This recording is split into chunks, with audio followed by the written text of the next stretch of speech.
neurological research shows that when we learn a new skill, new neural pathways are created in our brain, and the feelings that those neural pathways generate as we're mastering something spill over into other areas of our lives. So I always like to try to learn something new that puts me out of my comfort zone. And lately I've been learning kettlebells.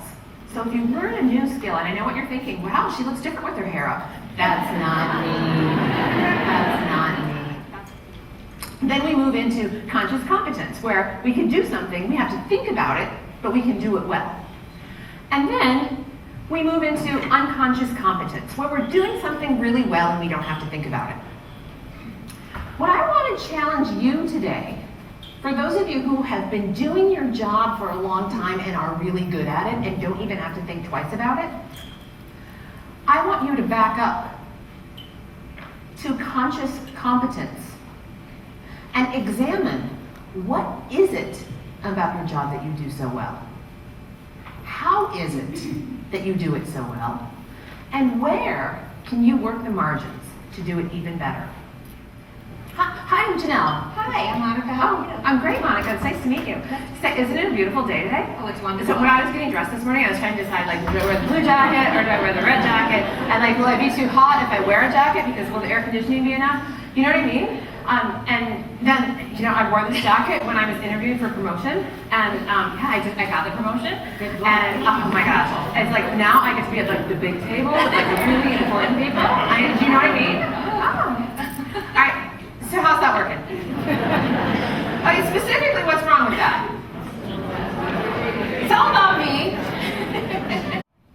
So if you know you're going into a situation that's going to call on you to be courageous and you're not feeling particularly courageous, you can do one of these power poses. Anybody done any of these power poses? Okay, well I'm going to give you a chance right now. So pick your pose, stand up out of your seat, and Amy Cuddy's research shows that you need to hold it for 2 minutes.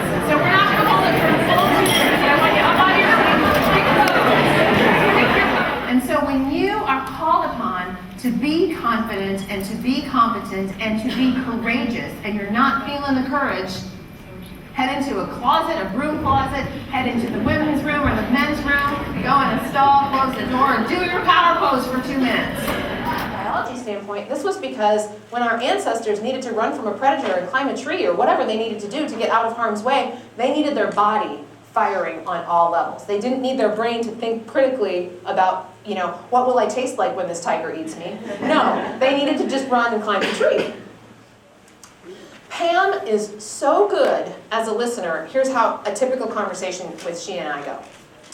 So recently I was going into one of these contract negotiations and I called my friend Pam and I said, Pam, I got to call one of my clients and have this really difficult conversation about their client or about the contract because there are some terms that there are just no way I could possibly agree to. And I say all of this into her voicemail. Into her voicemail. I hang up the phone with her. I'm like, whew, Pam's got that for me. Then I call the client. I have the conversation. 4 hours later, I get a text from Pam that says, got it. And that's all I need. Her listening in the future is so good that it helps me in the present. Now, you know, I know if somebody comes into your office and says like, I got a difficult conversation we need to have, or you know, I'm really frustrated by something, or whatever. When the conversation finds you, you can't say, well, oh, you know what, I'm going to go down to the corporate gym, do about 30 minutes on the treadmill so I can get really centered, and then we'll come back and have this conversation. Right, of course you can't do that. And especially if it's your boss's boss catching you in the hallway with that look that says, we got something we got to talk about. What you can do, though, in almost any situation, is excuse yourself to use the restroom. And in the length of the hallway to walk to the restroom, and anytime you do that, please just use the restroom even if you don't have to go. Because if they catch you not doing what you said you were going to do, it's going to throw some inauthenticity into that space.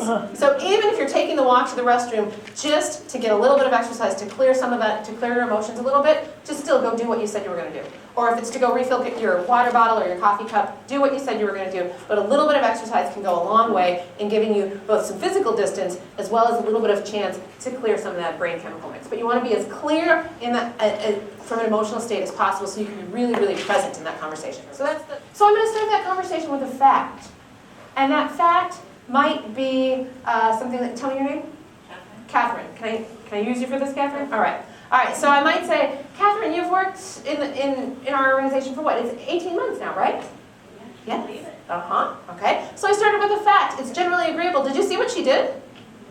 She nodded and said, yeah, I can't believe it. Okay? She's agreeing with me. Okay? I've started the difficult conversation from a place of agreement.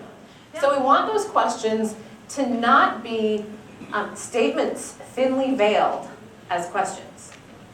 And we're really good at this. What were you thinking when you told the client we could do X, Y, Z? Right? That's not really a question. That's not really a question. Grammatically, it's shaped like a question. I put a question mark at the end. But I'm not really asking. I'm telling you've done something wrong and let me berate you for it. Now, believe in yourself.